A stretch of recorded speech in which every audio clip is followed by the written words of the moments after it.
Chief justice of India DY Chandrachud अक्सर नौजवान वकीलों को प्रोत्साहित करते रहते हैं, उनसे फीडबैक भी लेते हैं। ऐसा ही एक वाकया 3 फरवरी को सुप्रीम कोर्ट में हुआ। सीजेआई डीवाई चंद्रचूड़ अपना कामकाज खत्म कर सिंगापुर के चीफ जस्टिस सुंदरेश मेनन के साथ निकल रहे थे। अचानक कॉरिडोर में उनकी 3 युवा वकीलों से मुलाकात हो गई। सीजेआई वहीं रुककर नौजवान वकीलों से बात करने लगे और सुप्रीम कोर्ट में शुरू हुई नई फैसिलिटी के बारे में फीडबैक लेने लगे। बार एंड बेंच की एक रिपोर्ट के मुताबिक शुक्रवार को जब कोर्ट का आखिरी सेशन खत्म हुआ और कोर्ट रूम लगभग खाली हो गया, तब 3 नौजवान वकील सुप्रीम कोर्ट के कॉरिडोर से बाहर निकल रहे थे। अचानक उन्हें कोर्ट के सिक्योरिटी स्टाफ ने रोक लिया और इंतजार करने को कहा।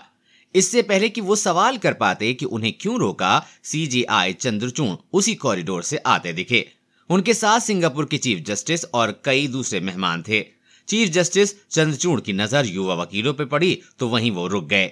नौजवान वकीलों ने सीजेआई का अभिवादन किया, जिसके बाद सीजेआई ने पूछा कि क्या आप लोग ऑनलाइन एससीआर सर्विस यूज कर रहे हैं।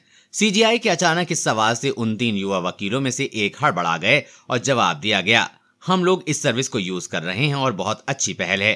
इस पर सीजेआई डीवाई चंद्रचूड़ ने कहा कि वो थोड़ी देर पहले ही अपने मेहमानों से इस बारे में चर्चा कर रहे थे और लॉयर्स का फर्स्ट हैंड ओपिनियन भी जानना चाहते थे कि ये सुविधा ठीक काम कर रही है या नहीं।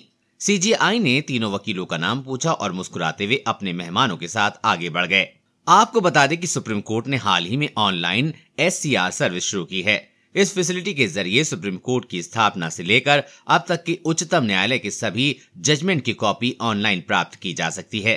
इस सुविधा के अंतर्गत सुप्रीम कोर्ट में केस पेंडेंसी और दूसरी सुविधाएं भी उपलब्ध हैं। इसी तरह की हर खबर पाने के लिए चैनल को सब्सक्राइब करें।